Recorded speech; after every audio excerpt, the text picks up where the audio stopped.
This Torah class is brought to you by TorahAnytime.com. Bruchim haba and welcome everyone to a special edition of All Parsha on Parshas Tazria Metzora, the Ramban. On Parshas Tazria Metzora, we're going to be focusing specifically on the Ramban. I'd like to share with you two fundamental Rambans that explain the concept of saras. Let us begin in Parak Yud Gimel Pasuk Gimel. The Kohen will see the affliction on the skin of the flesh, v'seyar banega hafach lavan, and the hair in the affliction turned white, umarei hanega, and the appearance of the affliction, amoik me'ar b'sarai, is deeper than the skin of the flesh. Now, what does it mean the appearance of the affliction is deeper than the skin? How is it deeper than the skin? How does it look deeper than the skin? So Rashi on the spot says, Kol mare lavan amaiku. Any white appearance is deep. Kemare chama amuka menatzel. Like the appearance of the sun, which seems deeper than the shade. Sunlight shining on a field or on grass seems to be deeper than the surrounding shade. And therefore Rashi, adding to the comments of the Taras Kayanim, the Sifra just says that sunlight is deeper than shade, but Rashi extrapolates and says all whiteness is deeper than surrounding color, and therefore Rashi interprets the pasuk Umare hanega amoik me'ar b'sarai, that the appearance of the affliction is deeper than the skin of the flesh. And the Ramban quotes this Rashi in Parak Yud Gimel Pasuk Gimel. The Ramban says, Kol mari lavan amayku, k'mari chama amayk menatzel lashon Rashi. The Ramban cites the language of Rashi, and because the Ramban understands that what Rashi is saying is that always the white color will be deeper than its surrounding area, therefore, when Rashi gets up to the Pasuk Dalid, it says, V'im baheres levanahi, if it's a white baheres, ba'ar b'sari, in the skin of the flesh, v'amoik ein mareh min ha'ar, and it is not deeper in appearance than the flesh. So Rashi is bothered that, what does it mean, ein amoik mareh min ha'ar? Rashi says, lo yadati perusha, I don't know the meaning over here, because Rashi already established in Pasuk Gimel that the white color is always deeper than the color around it. So therefore, when Rashi gets to the next pasuk, V'im baheres levanahi ve'ein mareha amayk me'ar b'sarai, Rashi is bewildered. Why would it not be deeper? After all, the Sifra seems to say a principle that white is always deeper than the surrounding color. But as we mentioned, all the Sifra really says is that sunshine seems deeper than the shade. But Sifra doesn't say that white is always deeper than its surrounding color. That was the extrapolation of Rashi. So Ramban says, when Rashi gets to the second pasuk Dalet, that it says if it's a white baheres and it does not seem to be deeper than the skin, Rashi writes, I don't know what it means. Huksha etzle, Rashi's bothered. Kivan shi baheres levana, since we're dealing with an affliction that's white.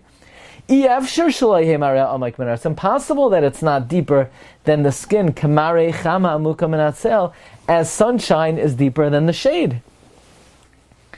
Now the Ramban feels that this question is answerable, that Rashi is not up the creek without a paddle, and the Ramban valiantly tries to defend his great contemporary Rashi, and the Ramban says,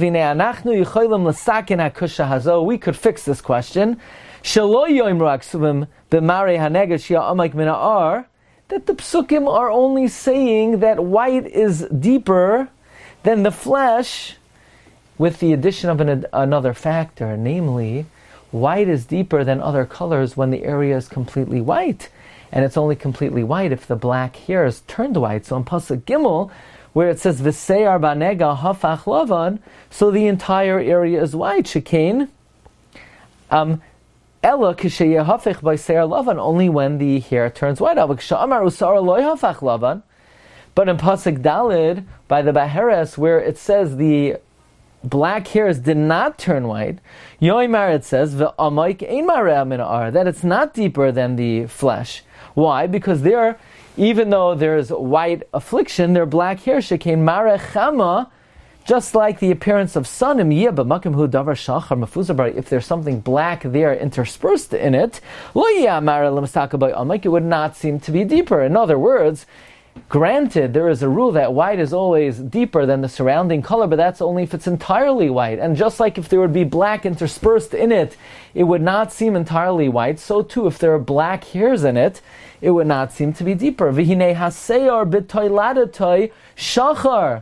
Hair is by nature black, and it would nullify the deep effects of the white color.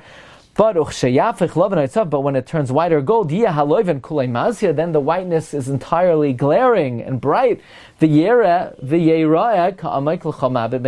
it will seem deeper to anyone who gazes at it from afar. However, the Ramban says that in his opinion, Rashi is not correct, that white color is always deeper. By the way, I'll share with you the question of the Mizrahi. The Mizrahi asks, the halacha is that to create a nega of tsaras, you only need 2 black hairs to turn white, even if the rest of the hairs remain black. But in that case, it would not seem deeper, because the Ramban's answer for Rashi is that it's only deeper when it seems entirely black. When it seems entirely white. And that's why when the hair turns white, then it seems deeper. But if the requirement is only 2 hairs turn white and the rest of the hairs could turn black, how does that accomplish the depth of perception when there is still a black interspersed in this area? However, the Ramban personally questions Rashi. He says, V'im kol zeh, despite the answer that could be given to Rashi, Masha Amar Arav, that which Rashi says, Kol mare love and amaiku, all white colors seem deep, does not seem to be correct in my eyes. Shari Amru, the Gemara in Shua says, Ein se'es ala lashon gavaya. The word se'es means it's higher than the surrounding flesh.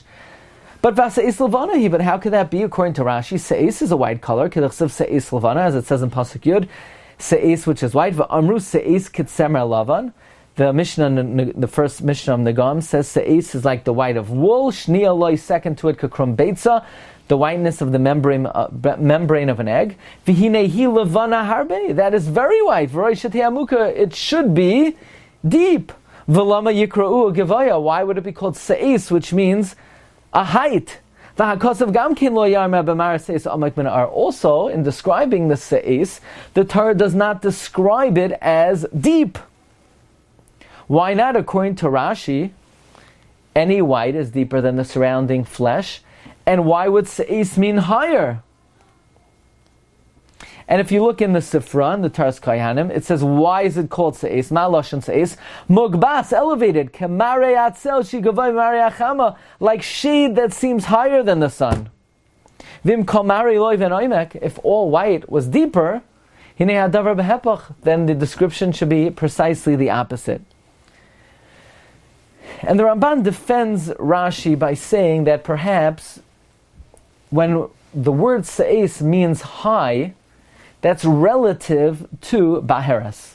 In other words, certainly it seems deeper than the surrounding flesh, but it's a lashon of height in relative to the baheres. Ulai naimar, maybe you could say, shalashon se'es mugbas, that which we say se'es is means higher. He keneged ha-baheres. That's relative to the baheres. Shem takev hashtem tia ha-baheres k'mar ha'chama va'eseis b'tzid k'mar ha'atzel. That if you stack them next to each other, the baheres would seem like the sun, which is deeper, and the seis would be like the shade, which is higher. But relative to the surrounding skin, they're both deeper. Ukeneged ha'ar shtein amukas. But relative to the skin, they're both deeper. Although the Ramban personally rejects this, as the Torah does not say it is amoik by se'es, only by baheres. I'd like to skip to a little bit further on in the Ramban, when the Ramban explains why is the Torah so machmir and strict regarding these negaim and these afflictions when they're not even yet rendered definitively tameh. And I bring this up because in contradistinction to the Ramban's interpretation of tsaras by begadim and batim, here the Ramban learns that tsaras had a natural element to it. It was some kind of malady and affliction. Says Ramban,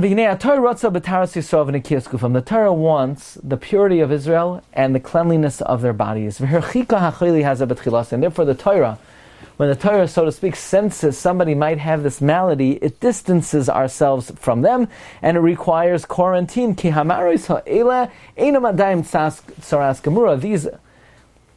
afflictions are not definitive tsaras, ultimately they can lead to it. Doctors write in their books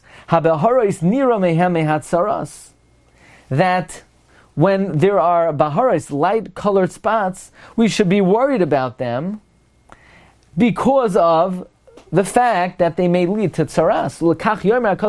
And that's why in the beginning, before these maladies are considered definitive tsaras, they're called negat tsaras, an affliction of tsaras. An affliction of tsaras means it's not actual tsaras, but it could lead to it. Koloimer makosho tsaras. Inenu tsaras gemura, not definitive absolute tsaras. Uviyois simani atuma gemurin la'achar hahesker. But after there are definitive signs, after we lock up the Metzora, sheyoimer tsaras he, we say it is tsaras, yitachin shi tsaras gemura. That's because of the possibility that at this point it is definitive tsaras. Ufam yoimer batuma. Elsewhere it says regarding the impurity of tsaras, the kohen would render impure, it's the malady of tsaras, meaning the intent is to say now it will render impure because it's a malady that will certainly come to tsaras, and therefore it is appropriate that now one should separate from it, and therefore at this point one should separate from the people, or elsewhere it says in Pasuk Chaf Beis, negahu, it is right now an affliction. It is a terrible nega that will not heal. Yoimar, what it means to say is shu nega godol, it is a great affliction, shalei yisrape, that it will not heal. Avol yigdal kol hayom, it will get bigger every day, v'yivsek kasher pasa'ata, and it will continue to spread. So the Ramban's opinion is tsaras is some kind of malady, illness, sickness that is contagious. In contradistinction to how the Ramban learns in Parak Yud Gimel Pasuk Mem Zayin regarding tsaras of begadim. Here the Ramban says, "V'habeged ki yeba negad tsaras zeha inyan eina b'teva klal." This concept of having discoloration of a garment is not natural at all, v'lo hoiva ba'olam, and does not happen in normal, normative course of action. V'chein nigei habatim, likewise maladies of the house. But so why does it happen? Says Ramban, "Aval biyois yisrael shleimim lashem." When Klal Yisrael have an element of perfection. Yia ruach Hashem tamid aleim. God's Spirit is with them always. Laha'amid gufam, to maintain their bodies, ubigdehem, and their clothing, ubatehem, and their homes, b'marei toiv, in good appearance. When the Jewish people are doing what they need to do, God will be with one's body, clothing, property, that to maintain them in good standing. But when there is sin and iniquity in a Jewish home, Yisra kior b'bsarei, there will be discoloration in his flesh, or in his garment, or in his house, laharos, to demonstrate that God is removing himself. Ki Hashem sar me'alav, that the name of God is removing. L'kach amar ha'kosov, that's why the pasuk says in Parak Yidal pasuk Lamed Daled, V'nosati negad tsaras beveis eretz achuzaschem, I will place this malady in the land of your inheritance, namely in the land of Israel, as we're going to see in the opinion of the Ramban. Tsaras of the bias can only be in the land of Israel, where Hashem's divine providence is focused. Kihi makas Hashem babayasahu, that is the malady of Hashem in that house, and that is citing the pasuk in Metzora. Says the Ramban an important idea. Says Ramban, this phenomenon is only applicable in the land which is the inheritance of God, as it says, when you come to the land of Canaan. This again is the explanation of the psukim in Metzora. The reason why tsaras is prevalent only in the homes of Israel is not because it's a mitzvah that's dependent on the land like trumos and masros. No, this is not a mitzvah tuya bekarka. It's because this can only happen in the chosen land, that the honorable name resides in it. Meaning, this is a phenomenon of God's divine providence and its removal thereof. In the Sifra Darshu Oid, not only does Taras only apply in the land of Israel, it only applies after Israel was conquered and divided, and not only divided to the Shvatim, but further subdivided to each particular family, so that when the Jewish people are at peace and in their ancestral house that divine providence has designated for them, and then there's a malady on the home, that is a specific message that God is saying, I am not with you in a certain sense right now. And each person recognizes his portion and his home, and the reason why only then it's relevant, then they're at ease to a degree, Hashem, to understand Hashem, and Hashem resides among them. Now the Ramban is Machadesh that the phenomenon of Nigei Begadim is also only applicable in the land of Israel. This is only applicable in the land of Israel, even though it doesn't say by Nigei Begadim ki savayu al Canaan. And the Ramban says the reason it doesn't have to say is because it only occurred in the land of Canaan. It never happened in Chutz Aretz, so it goes without saying. Chutz Aretz, it didn't have to exclude Chutz Aretz because it will never happen there. And the Ramban says because of this idea that Saras is supernatural, because of this supernatural phenomenon, it only applies to white clothing, but not by dyed clothing. Because if it's dyed, maybe this is a result of some kind of discoloration. Maybe there is some kind of deficiency in the dye, so therefore there's no nigei begadim by dyed garments, because that might be natural, and saras and begadim is only supernatural. And one would not attribute it to the finger of God. Therefore, garments that are naturally colored, Shimon would hold, they do cause contamination. They are subject to tsaras begadim. Says Ramban, this may be why the Torah by tsaras begadim specifies every type of material, instead of just saying it applies by begadim. And according to the simple way of understanding, based on the above idea that nigei begadim are supernatural, the Torah repeats by each pasuk, habeged, the garment or the hide, v'hashsiva erev, or the warp or the woof. Why does the Torah speak out every possibility? Because since it's a supernatural phenomenon, so you can't extrapolate from one to the other. Kiyu davar nisi, this is completely miraculous, but the Ramban does conclude that according to the Sifra, we darshan something from every mention of each particular material. Rabbi Seinu Zecharem Levracha, according to the rabbis, Bohem Midrashim, they derive various limudim from each word, v'kol Taras Kainim, all mentioned in Taras Kainim. So according to the Ramban, tsaras is a supernatural phenomenon, specifically by homes and garments, therefore they're only applicable in the land of Israel, therefore they're only applicable in white garments, not dyed garments, unless it's naturally colored, and this is only applicable in Eretz Yisrael, the land that Hashem's divine providence is much more prevalent and concentrated, and therefore if there is a discoloration, then we know that when a Jew is acting properly, the Rebbeinu Shalom is with us to preserve our bodies, to preserve our homes, to preserve our clothing. But when the Rebbeinu Shalom is not with us, then the discoloration is symptomatic of a lack of that high-level relationship we have with Hashem. But there has to be a starting point of a special closeness, which is only achievable in Eretz Yisrael. Hence, Tsaras, Begadim, and Batim, according to the Ramban, are only in the land of Israel. May the Rebbeinu Shalom take us there very soon. B'mheira v'yameinu amen. Wishing everyone a wonderful Shabbos. You've just experienced another Torah class brought to you by TorahAnytime.com.